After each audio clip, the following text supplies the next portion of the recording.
लेकिन हमारे देश में कुछ अलग सोच के लोग भी हैं। नकारात्मक सोच वालों की कोई कमी तो है नहीं हमारे यहाँ। दरअसल कुछ लोगों की फितरत होती है हर अच्छे काम को रोकने की, टोकने की। जब कर्तव्य पथ बन रहा था तो न जाने क्या क्या कथाएं चल रही थी।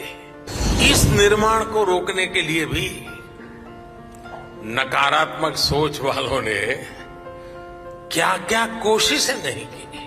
वे लोग भी दबी जुबान में कहने लगे, यार अच्छा हुआ है, कुछ देश की शोभा बढ़ाने वाला है। एक अद्भुत दृश्य मेरे सामने है।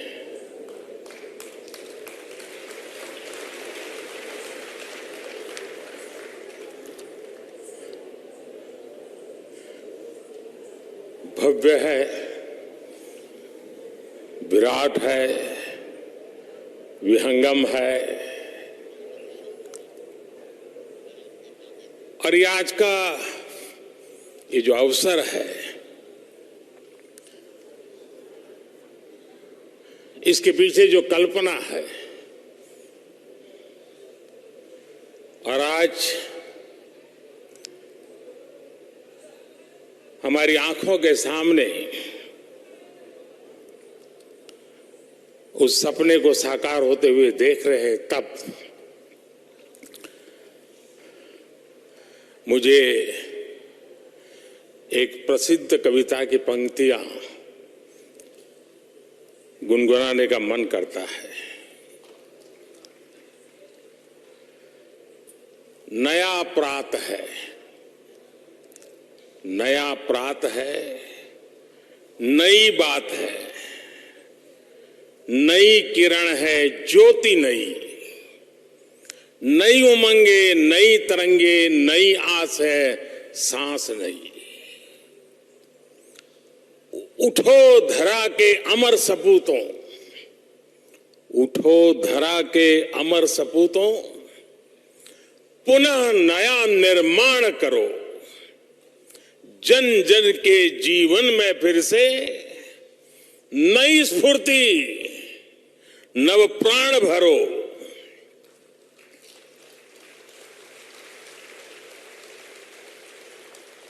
आज के ये दिव्य और भव्य भारत मंडपम, उसे देख करके हर भारतीय खुशी से भर रहा है, आनंदित है और गर्व महसूस कर रहा है। भारत मंडपम आह्वान है भारत के सामर्थ्य का, भारत की नई ऊर्जा का। भारत मंडपम दर्शन है और भारत की भव्यता का और भारत की इच्छा शक्ति का।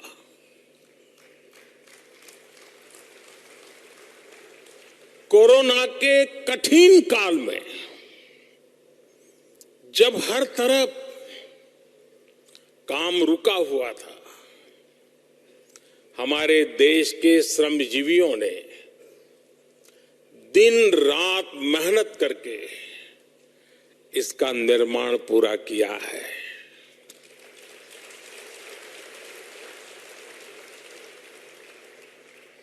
भारत मंडपम के निर्माण से जुड़े हर श्रमिक भाई बहन को, हर कर्मी को आज सच्चे हृदय से मैं अभिनंदन करता हूं, उनका साधुवाद करता हूं। आज सुबह मुझे इन सभी श्रमजीवियों से मिलने का मौका मिला था। हमारे इन श्रमिक साथियों को सम्मानित करने का मुझे सौभाग्य मिला था। आज उनकी मेहनत देख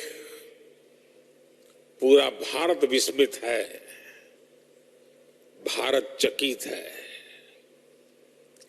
मैं राजधानी दिल्ली के लोगों को, देश के लोगों को इस नए international convention centre Bharat Mandapam की बहुत बहुत बधाई देता हूं। यहां देश के कोने कोने से अतिथि आए हैं। मैं उन सबका हृदय से स्वागत करता हूं। टीवी के माध्यम से, सोशल मीडिया के माध्यम से जो करोड़ों लोग इस वक्त हमारे साथ जुड़े हुए हैं, मैं उनका भी अभिनंदन करता हूं। साथियों, आज का दिन वैसे भी हर देशवासी के लिए बहुत ऐतिहासिक है। आज कारगिल विजय दिवस है।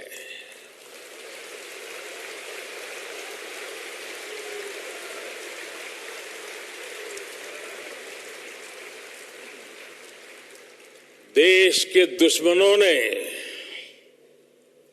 जो दुस्साहस दिखाया था, उसे मां भारती के बेटे बेटियों ने अपने पराक्रम से परास्त कर दिया था। कारगिल युद्ध में अपना बलिदान देने वाले प्रत्येक वीर को मैं कृतज्ञ राष्ट्र की तरफ से श्रद्धांजलि देता हूं। साथियों, भारत मंडपम के इस नाम के पीछे, और जैसा अभी पीयूष जी ने बताया,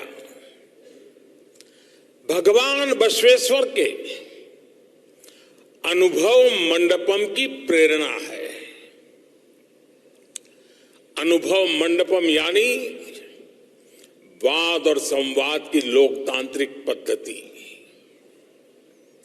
अनुभव मंडपम यानी अभिव्यक्ति, अभिमत। आज दुनिया ये स्वीकार कर रही है कि भारत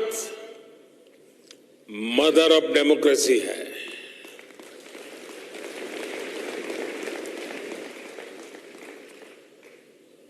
तमिलनाडु के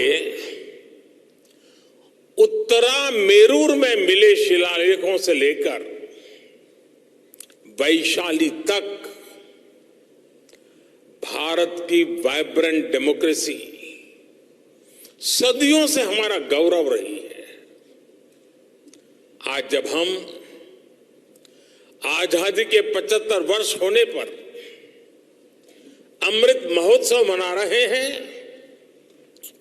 तो ये भारत मंडपम हम भारतीयों द्वारा अपने लोकतंत्र को दिया एक खूबसूरत उपहार है। कुछ हफ्तों बाद यहीं पर G20 से जुड़े आयोजन होंगे।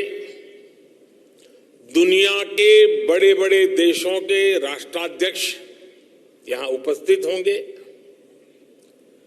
भारत के बढ़ते हुए कदम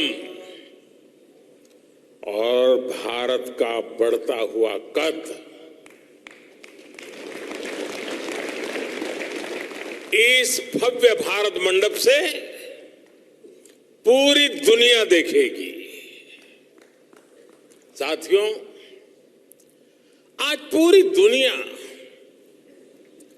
इंटरकनेक्टेड है, इंटरडिपेंडेंट है और वैश्विक स्तर पर विभिन्न कार्यक्रमों और समिट्स की श्रृंखला लगातार चलती रहती है। ऐसे कार्यक्रम कभी एक देश में तो कभी दूसरे देश में होते हैं। ऐसे में भारत में, देश की राजधानी दिल्ली में अंतर्राष्ट्रीय स्तर का एक कन्वेंशन सेंटर होना बहुत ही जरूरी था। यहां जो व्यवस्था थी जो हॉल्स थे वो कई दशक पहले यहां बने थे। पिछली शताब्दी की वो पुरानी व्यवस्था 21वीं सदी के भारत के साथ कदम ताल नहीं कर पा रही थी। 21वीं सदी के भारत में हमें 21वीं सदी की आवश्यकताओं को पूरा करने वाला निर्माण करना ही होगा। इसलिए ये भव्य निर्माण, ये भारत मंडपम आज मेरे देशवासियों के सामने है, आपके सामने है।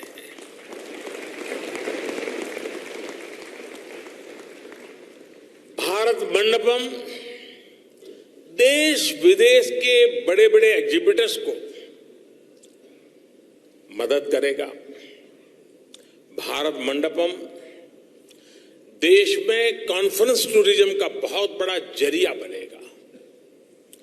भारत मंडपम हमारे स्टार्टअप्स की शक्ति को शोकेस करने का माध्यम बनेगा। भारत मंडपम हमारे सिनेमा जगत, हमारे आर्टिस्ट के परफॉर्मेंस का साक्षी बनेगा। भारत मंडपम हमारे हस्तशिल्पियों, कारीगरों, बुनकरों के परिश्रम को प्लेटफॉर्म देने का एक महत्वपूर्ण माध्यम बनने वाला है। और भारत मंडपम आत्मनिर्भर भारत और वोकल फॉर लोकल अभियान का प्रतिबिंब बनेगा।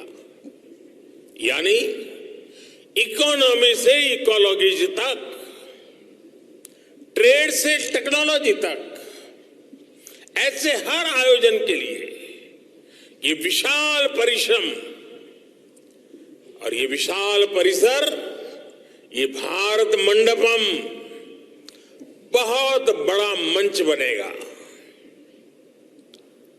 साथियों, भारत मंडपम जैसी इस व्यवस्था का निर्माण कई दशक पहले हो जाना चाहिए था, लेकिन शायद मुझे लगता है बहुत से कार्य काम मेरे हाथ में ही लिखे हुए हैं।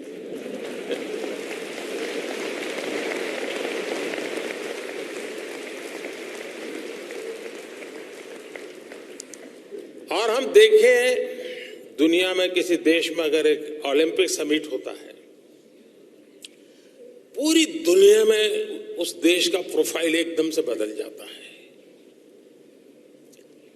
आज के विश्व में इन चीजों का महात्म्य बहुत बड़ा हो गया है और देश का प्रोफाइल भी बहुत मायने रखता है। और ऐसी ही व्यवस्थाएं हैं जो कुछ न कुछ उसमें वैल्यू एडिशन करती है। लेकिन हमारे देश में कुछ अलग सोच के लोग भी हैं। नकारात्मक सोच वालों की कोई कमी तो है नहीं हमारे यहां। इस निर्माण को रोकने के लिए भी नकारात्मक सोच वालों ने क्या क्या कोशिशें नहीं की। खूब तूफान मचाया गया, अदालतों के चक्कर काटे गए, लेकिन जहां सत्य होता है वहां ईश्वर भी होता है।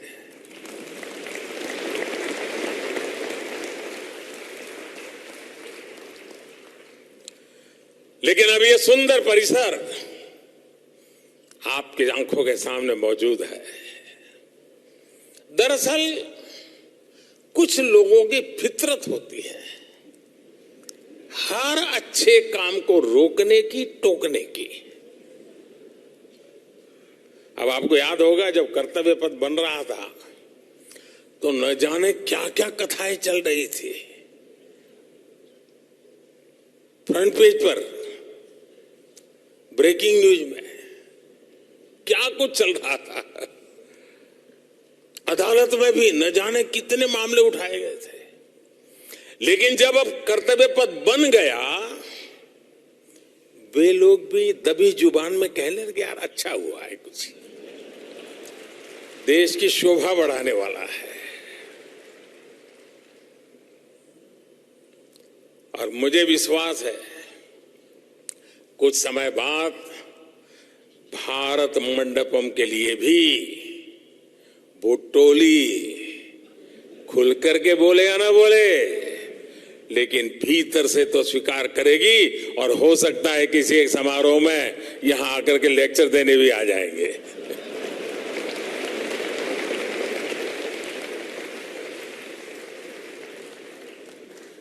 फ्रेंड्स, कोई भी देश हो, कोई भी समाज हो, वह टुकड़ों में सोचकर, टुकड़ों में काम करके आगे नहीं बढ़ सकता। आज ये कन्वेंशन सेंटर, ये भारत मंडपम इस बात का भी गवाह है कि हमारी सरकार कैसे होलिस्टिक तरीके से बहुत दूर की सोच कर काम कर रही है। इस जैसे सेंटर्स में आना आसान हो, देश विदेश की बड़ी बड़ी कंपनियां यहां आ सके, इसलिए आज भारत 160 से ज्यादा देशों को ई कॉन्फ्रेंस वीजा भी की सुविधा दे रहा है। यानी सिर्फ ये बनाया ऐसा नहीं है, पूरी सप्लाई चेन, सिस्टम चेन उसकी व्यवस्था की है। 2014 में दिल्ली एयरपोर्ट की कैपेसिटी भी सालाना करीब 5 करोड़ यात्रियों को हैंडल करने की थी। आज ये भी बढ़कर सालाना 7.5 करोड़ पैसेंजर हो चुकी है। टर्मिनल 2 और चौथा रनवे भी शुरू हो चुका है। ग्रेटर नोएडा के जेवर में इंटरनेशनल एयरपोर्ट शुरू होने के बाद इसे और शक्ति मिलेगी। बीते वर्षों में दिल्ली एनसीआर में हॉस्पिटैलिटी इंडस्ट्री, होटल इंडस्ट्री का भी काफी विस्तार हुआ है। यानी कॉन्फ्रेंस टूरिज्म के लिए एक पूरा इकोसिस्टम बनाने का हमने बिल्कुल प्लान वे में प्रयास किया है। साथियों, इसके अलावा भी यहां राजधानी दिल्ली में भी बीते वर्षों में जो निर्माण हुए हैं वो देश का गौरव बढ़ा रहे हैं। कौन भारतीय होगा जिसका सर देश की नई संसद देख करके ऊंचा नहीं होगा।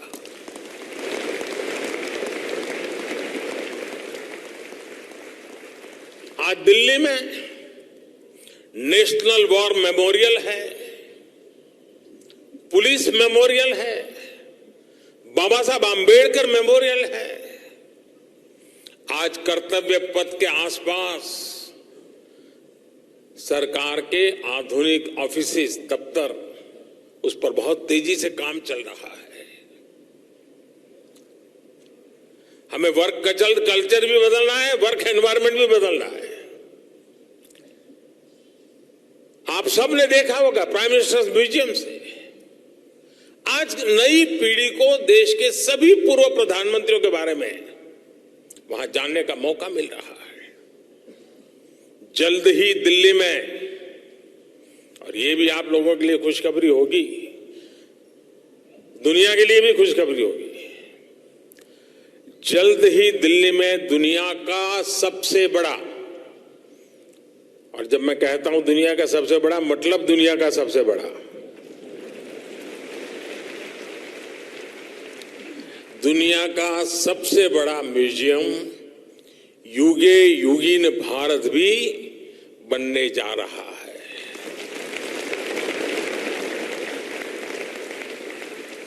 साथियों, आज पूरी दुनिया भारत की ओर देख रही है। भारत आज वो हासिल कर रहा है जो पहले अकल्पनीय था, कोई सोच भी नहीं सकता था।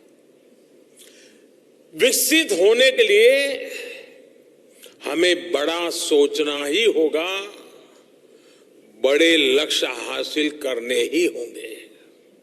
इसलिए think big, dream big, act big, इस सिद्धांत को अपनाते हुए भारत आज तेजी से आगे बढ़ रहा है। और कहा भी गया है, इतने ऊंचे उठो कि, इतने ऊंचे उठो कि जितना ऊंचा गगन है। हम पहले से बड़ा निर्माण कर रहे हैं, हम पहले से बेहतर निर्माण कर रहे हैं, हम पहले से तेज गति से निर्माण कर रहे हैं। पूर्व से लेकर पश्चिम तक, उत्तर से लेकर दक्षिण तक भारत का इंफ्रास्ट्रक्चर बदल रहा है। दुनिया का सबसे बड़ा सोलर विंड पार्क आज भारत में बन रहा है। दुनिया का सबसे ऊंचा रेल ब्रिज आज भारत में है। 10,000 फीट से अधिक की ऊंचाई पर दुनिया की सबसे लंबी टनल आज भारत में है। दुनिया की सबसे ऊंची मोटरेबल रोड आज भारत में है। दुनिया का सबसे बड़ा क्रिकेट स्टेडियम आज भारत में है।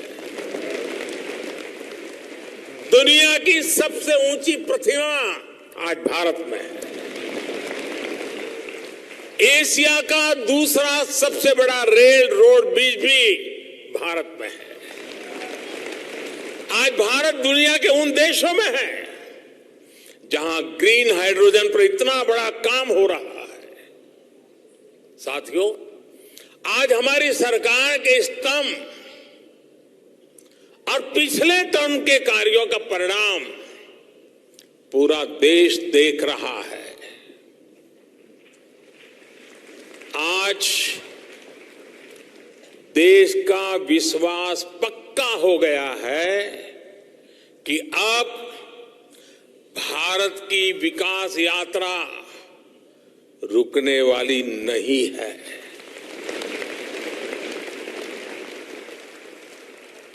आप जानते हैं कि हमारे पहले टर्म की शुरुआत में भारत वर्ल्ड इकोनॉमी में 10वें नंबर पे था।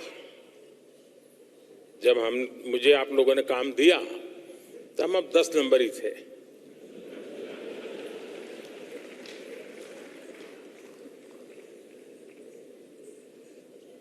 दूसरे टर्म में आज भारत दुनिया की 5वीं सबसे बड़ी इकोनॉमी है।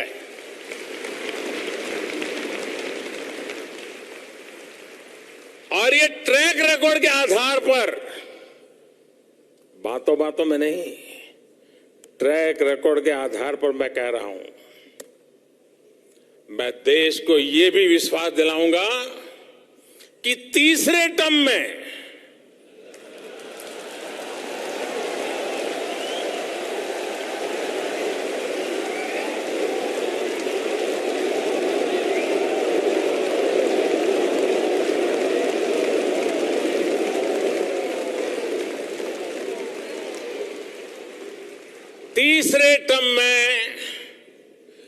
दुनिया की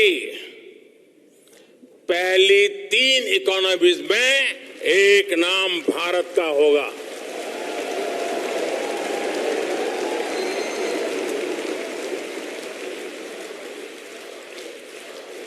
यानी तीसरे टर्म में पहली 3 इकोनॉमी में गर्व के साथ हिंदुस्तान खड़ा होगा। दोस्तों,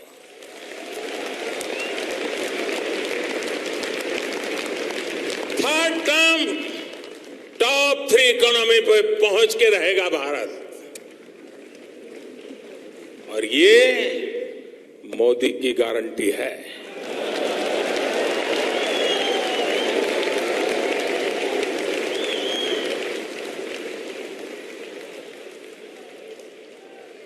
मैं देशवासियों को ये भी विश्वास दिलाऊंगा कि 2024 के बाद हमारे तीसरे टर्म में देश की विकास यात्रा और तेजी से बढ़ेगी।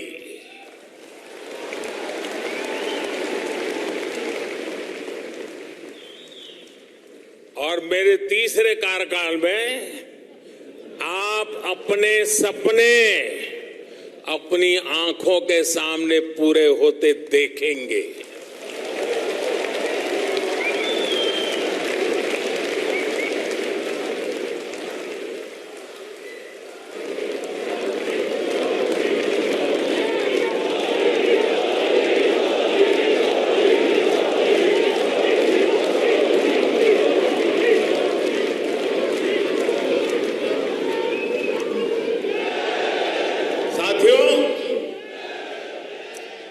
आज भारत में नवनिर्माण की क्रांति चल रही है। बीते 9 साल में भारत में आधुनिक इंफ्रास्ट्रक्चर के निर्माण के लिए करीब करीब 34 लाख करोड़ रुपए खर्च किए गए हैं। 34 लाख करोड़। इस साल के बजट में भी कैपिटल एक्सपेंडिचर 10 लाख करोड़ रुपए रखा गया है। नए एयरपोर्ट, नए एक्सप्रेसवे, नए रेल रूट, नए ब्रिज, नए अस्पताल। आज भारत जिस स्पीड और स्केल पर काम कर रहा है, यह वाकई अभूतपूर्व है। 70 साल में, ये और मैं किसी की आलोचना करने के लिए नहीं कह रहा हूं, लेकिन हिसाब किताब के लिए कुछ रेफरेंस जरूरी होता है।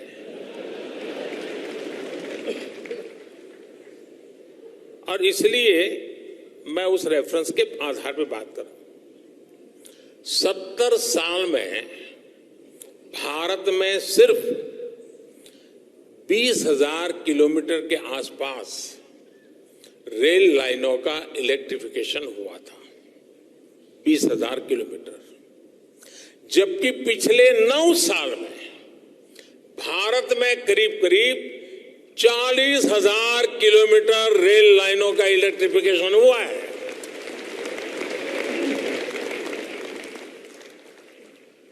दो 2014 से पहले हमारे देश में हर महीने सिर्फ 600 मीटर, किलोमीटर मत समझना, सिर्फ 600 मीटर नई मेट्रो लाइन बिछाई जा रही थी।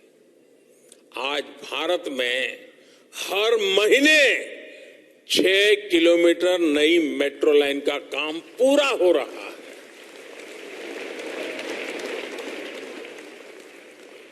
2014 से पहले देश में 4 लाख किलोमीटर से भी कम ग्रामीण सड़कें थी। आज देश में 7.25 लाख किलोमीटर से भी ज्यादा ग्रामीण सड़कें हैं। 2014 से पहले देश में करीब करीब 70 के आसपास ही हमारे एयरपोर्ट थे, 70। आज देश में एयरपोर्ट्स की संख्या भी बढ़कर 150 के आसपास पहुंच रही है। 2014 से पहले देश में सिटी गैस डिस्ट्रीब्यूशन सिस्टम भी सिर्फ 60 शहरों में था, 60। अब देश में सिटी गैस डिस्ट्रीब्यूशन सिस्टम 600 से भी ज्यादा शहरों में पहुंच गया है।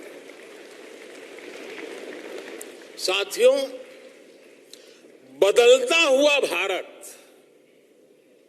आज पुरानी चुनौतियों को समाप्त करते हुए आगे बढ़ रहा है। हम समस्याओं के स्थायी समाधान पर, परमानेंट सॉल्यूशन पर जोर दे रहे हैं। और इसका एक उदाहरण पीएम गति शक्ति नेशनल मास्टर प्लान भी है। यहां उद्योग जगत के साथी बैठे, मैं चाहूंगा कि आप जाकर उस पोर्टल को देखिए। देश में रेल, रोड जैसे फिजिकल इंफ्रास्ट्रक्चर के लिए, स्कूल बनाने हो, हॉस्पिटल बनाने हो, ऐसे सोशल इंफ्रास्ट्रक्चर के लिए पीएम गति शक्ति नेशनल मास्टर प्लान एक बहुत बड़ा गेम चेंजर साबित होने जा रहा है। इसमें अलग अलग लेयर के 1600 से ज्यादा अलग अलग लेयर्स के डेटा उसके अंदर डिजिटल प्लेटफॉर्म पर लाया गया है। कोशिश यही है देश का समय और देश का पैसा पहले की तरह बर्बाद ना हो। साथियों, आज भारत के सामने बहुत बड़ा अवसर है। आज से 100 साल पहले, मैं पिछली शताब्दी की बात कर रहा हूं, आज से 100 साल पहले जब भारत आजादी की जंग लड़ रहा था, तो वो पिछली शताब्दी का तीसरा दशक मैं आपका ध्यान आकर्षित करना चाहता हूं।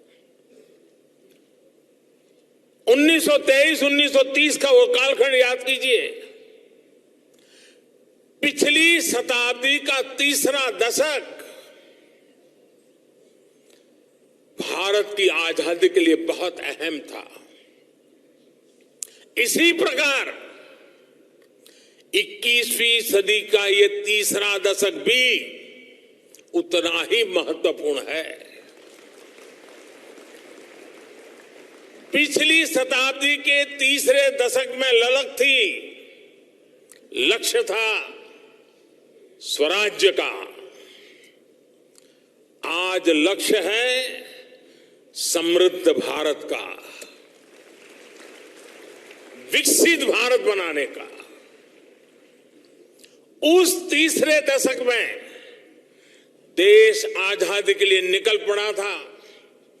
देश के कोने कोने से आजादी की गूंज सुनाई देती थी। स्वराज आंदोलन की सभी धाराएं, सभी विचार, चाहे वो क्रांति का मार्ग हो या असहयोग का मार्ग हो, सारे मार्ग पूर्ण रूप से जागरूक थे, ऊर्जा से भरे हुए थे। इसी का परिणाम था कि इसके 25 साल के भीतर भीतर देश आजाद हो गया।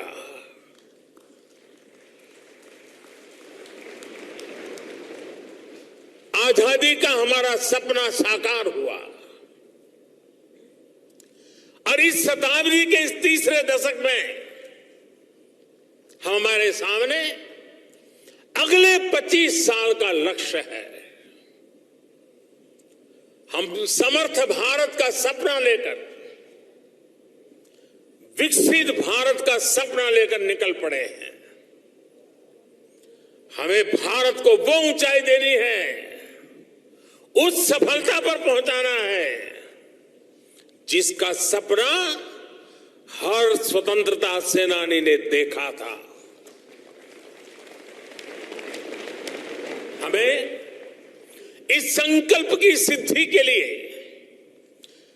सभी देशवासियों ने, 140 करोड़ हिंदुस्तानियों ने दिन रात एक कर देना है। और साथियों, मैं अनुभव से कहता हूं,